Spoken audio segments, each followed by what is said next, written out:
पश्चिम बंगाल के साथ साथ जो है दो और राज्य ऐसे हैं जहां चुनाव आज हुए हैं। हालांकि पश्चिम बंगाल में जो है पहले चरणों का मतदान देखने को मिला, तो वहीं तमिलनाडु की सभी सीटों पे जो है आज मतदान हुआ है। लेकिन एक शहर यूं गए ऐसा भी है जहां चुनाव देखने को मिला, वो है महाराष्ट्र का बारामती, जो अपने आप में काफ़ी ज़्यादा जो है हाई प्रोफाइल सीट महाराष्ट्र की राजनीति में मानी जाती है। लेकिन शुरुआत हम इस चीज़ से करेंगे कि आखिरकार बंगाल का कैसा मंजर देखने को आज शुरू से मिला, किस तरीके से जो है इन सभी राज्यों में जो है मतदान की प्रक्रिया आज देखने को मिली है। हालांकि पश्चिम बंगाल में एक और दौर का चुनाव अभी होना बाकी है, लेकिन आपको बता दें कि यहाँ पर अब जो है हिंसक की खबरें और हिंसक झड़प की खबरें भी सामने निकल कर आई थी। तो वहीं तमिलनाडु की बात कर ली जाए तो तकरीबन 234 सीटों पर जो है मतदान हुआ है और अपनी अगली सरकार जो है लोग यहाँ चुनने जा रहे हैं कि आखिरकार किसकी सरकार जो है वो चुनी जाएगी। हम आपको तस्वीरें दिखा रहे हैं यहाँ पर पश्चिम बंगाल की, लेकिन बंगाल की माटी से जो खबरें सामने निकल के आई हैं वो चिंताजनक भी हैं और हैरान करने वाली भी हैं। एक तरफ रिकॉर्ड तोड़ मतदान हो रहा है, तो दूसरी तरफ मुर्शिदाबाद और आसनसोल जैसे जगहों पे हिंसा, पथराव और इसी के साथ बमबारी की तस्वीरें भी सामने निकल के आई हैं। प्रधानमंत्री नरेंद्र मोदी ने बंगाल की जनता से रिकॉर्ड मतदान की अपील तो की है, वहीं शुभेंदु अधिकारी ने ममता सरकार पर वोटों की लूट का सीधा आरोप लगाया है। इसी बीच आपको बता दें कि चुनावी शोर के बीच हुमायूं कबीर के बयानों ने सियासत को नया पारा दे दिया है और पारे को 7वें आसमान पर पहुंचा दिया है। चुनावी प्रक्रिया में कई सारी चीजें होती हैं, लेकिन बात अगर महाराष्ट्र की बारामती सीट की करें तो वहां का भी हम आपको जिक्र करेंगे आगे, और तमिलनाडु का भी जिक्र करेंगे। लेकिन अगर आपको बता दें कि सबसे बड़ा सवाल यह है कि बंगाल में कहां कहां हुआ बवाल। बंगाल में जिस तरीके से हिंसा जो है वो देखने को मिली है, आज 23 अप्रैल की तारीख है। पश्चिम बंगाल विधानसभा चुनाव के पहले चरण का मतदान संपन्न हो रहा है। राज्य की 152 सीटों पर जो है ये पहले चरण की वोटिंग हो रही है, जिसमें भारी उत्साह के साथ साथ गंभीर हिंसा और तीखी बयानबाजी भी देखने को मिल रही है। यहाँ बंगाल चुनाव का पूरा आपको ब्यौरा बताएंगे कि आखिरकार किस तरीके से यहाँ पे जो है हिंसा की खबरें जो है सामने निकल कर आई हैं। मतदान प्रतिशत की बात कर ली जाए, अगर शाम 3 बजे की बात कर ली जाए तो आपको डेटा बता देते हैं कि आखिरकार मतदान प्रतिशत कितना रहा दोपहर तक का। बंगाल के पहले चरण वोटिंग की रफ्तार जो है वो काफ़ी तेज़ी से आगे बढ़ रही है। चुनाव आयोग के अनुसार दोपहर 3 बजे तक राज्य में तकरीबन 78.77% के आसपास मतदान दर्ज किया गया है।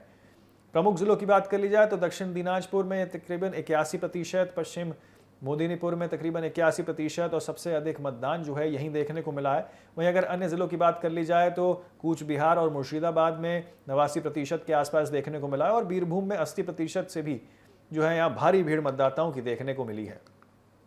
लेकिन बात कर ली जाए बीजेपी की ओर से जिस तरीके से प्रहार लगातार देखने को मिल रहा है, शुभेंदु अधिकारी और प्रधानमंत्री मोदी ने तीखा प्रहार यहाँ पर किया है। प्रधानमंत्री मोदी ने अपनी रैलियों में ममता सरकार को यहाँ पर जो है निर्मम बताते हुए बंगाल के विकास के लिए एक 6 गारंटी का वादा किया है। उन्होंने संवेदनशील और संदेश खाली और भ्रष्टाचार के मुद्दे पर जो है टीएमसी को जमकर घेरा है। तो वहीं अगर बात कर ली जाए बीजेपी नेता शुभेंदु अधिकारी की, नंदीग्राम से वोट डालने के बाद शुभेंदु अधिकारी ने दावा किया कि बीजेपी इस बार बंगाल में 200 से अधिक सीटें जीतकर सरकार बनाएगी। उन्होंने टीएमसी पर वोटों की लूट और आतंक फैलाने का आरोप लगाया है। लेकिन ये तो चलिए बीजेपी की बात हो गई, यहाँ वार पलटवार टीएमसी और बीजेपी के बीच जो है वो शुरू से ही देखने को मिल रहा था। लेकिन तस्वीरों के माध्यम से जो तस्वीरें सामने निकल के आई हैं, ये एक अलग मंजर जो है वो बयां कर रही हैं, क्योंकि हुमायूं कबीर और सांप्रदायिक विवाद का ये पूरा मामला बताया जा रहा है। दरअसल टीएमसी से निलंबित और अब अपनी नई पार्टी एजेयूपी बनाने वाले हुमायूं कबीर इस चुनाव में विवादों के केंद्र में बन गए हैं। कबीर ने पूर्व में हिंदुओं को 2 घंटे में गंगा में बहाने और बाबरी जैसे मस्जिद बनाने जैसे सांप्रदायिक बयान दिए थे, जिसका बीजेपी ने कड़ा विरोध किया था और अपने चुनाव प्रचारों में जो है इसका जमकर अपने भाषणों में प्रयोग भी किया था।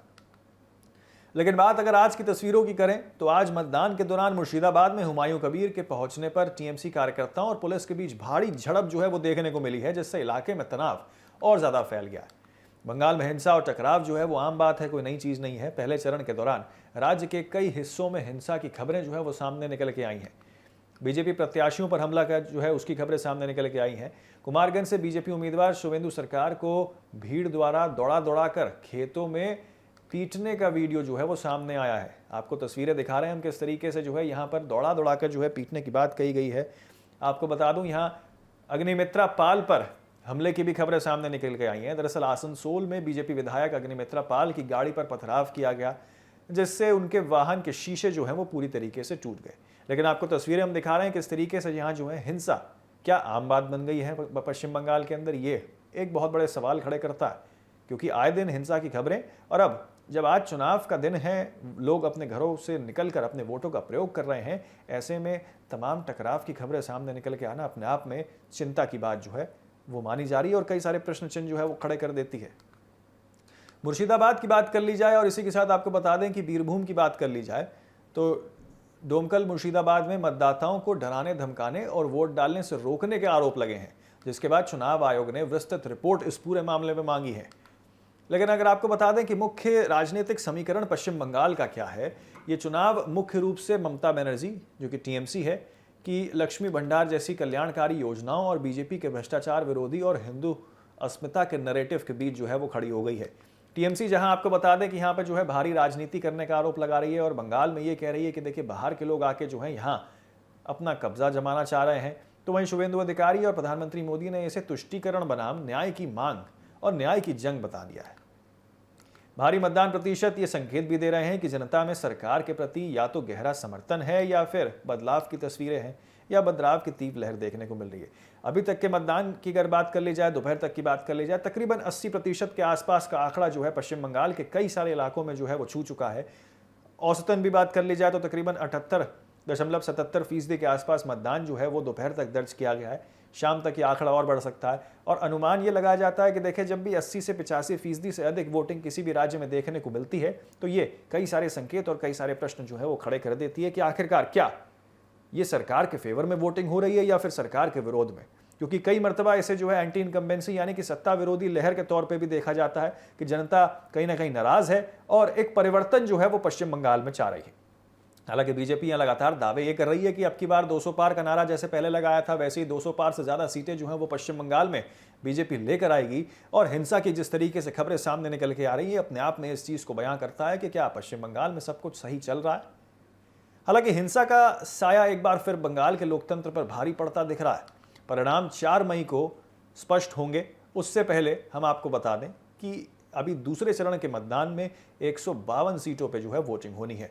आज पहले चरण के मतदान में 142 सीटों पे वोटिंग होनी है। आज पहले चरण की बात कर ली जाए तो 152 सीटों पे जो है आज वोटिंग हुई है, जो अभी भी जारी है, जो शाम तक चलेगी।